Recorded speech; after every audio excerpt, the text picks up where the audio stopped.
Bonjour Marie-Cœur de Roy. Bonjour Mathieu, bonjour Peggy, bonjour à tous. Vous avez demandé à tous vos contacts, tous les professionnels du secteur, ils sont unanimes. Oui, ça y est, les prix vont baisser. Oui, le sujet n'est plus vraiment en fait de savoir si les prix vont baisser, mais de combien.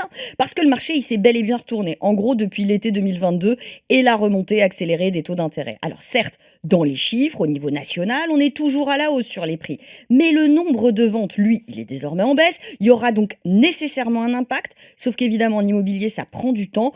On dit qu'il faut en moyenne 12-18 mois pour que les prix s'ajustent aux évolutions des taux d'intérêt. Ça interviendra donc forcément dans le courant de l'année. Et peut-être même un peu plus tôt qu'attendu parce que on voit déjà chez certains réseaux qu'il y a ce retournement des prix alors qu'on est quoi, mi-janvier déjà. C'est ça, ouais, le réseau, l'agence L'Adresse vient de lancer une enquête interne. Et figurez-vous que plus de 70% de ces agents immobiliers constatent une nette hausse des fameuses marges de négociation. C'est une baisse de prix en clair, hein.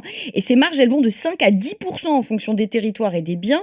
On peut même aller au-delà de 15% de marge quand il faut inclure des travaux. Alors, dans les bilans 2022 des autres grands réseaux, on voit d'ailleurs déjà quelques villes en baisse, en particulier les plus grandes, on en avait déjà parlé. La FNAIM, par exemple, elle cite Paris, Lyon, Bordeaux et Nantes. Alors attention, hein, on est sur de légères corrections, pas d'effondrement de prix non plus, hein. Voilà pour les grandes villes, ça commence à baisser. Pour les plus petites villes, vous savez celles qui avaient flambé après le Covid, qu'en est-il? Et ben, c'est le grand point d'interrogation en fait, Mathieu, parce que personne ne croit à une chute vertigineuse des prix au niveau national ou dans les très grandes villes. Mais il y a clairement effectivement un sujet autour de ces villes périphériques ou plus petites. Est-ce qu'il y a eu une surchauffe dans ces villes qui ont connu des hausses de prix à deux chiffres chaque année depuis 3 ans? Ces villes qui n'ont pas le tissu entrepreneurial, le dynamisme économique des grandes métropoles.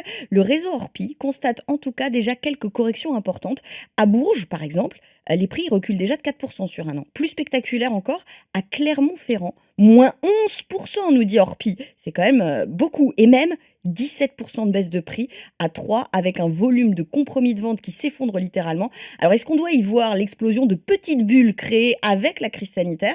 Seul l'avenir nous le dira. Pour l'instant en tout cas, il reste de nombreuses villes, il faut quand même le rappeler, où il y a toujours de belles hausses de prix comme à Brest, Caen ou Perpignan avec des hausses de prix encore à deux chiffres, hein. Oui, puis il y a d'autres éléments qui pourraient atténuer la baisse des prix attendus. Oui, alors le premier élément, c'est évidemment le manque structurel d'offres de logements en France, d'autant que le neuf, vous le savez, je vous le répète assez régulièrement, il est en crise le neuf.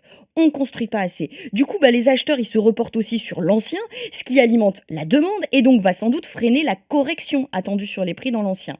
Et puis, il reste évidemment le sujet du crédit immobilier et cette grande incertitude sur les taux d'intérêt. Parce que si l'inflation devait se calmer, voire même se retourner, les taux pourraient finalement se stabiliser, voire même rebaisser. Sachez en tout cas, puisque je ne vais pas vous faire rêver aujourd'hui, que le réseau Century 21, lui, il table sur une baisse des prix cette année, comprise entre 5 et 7%.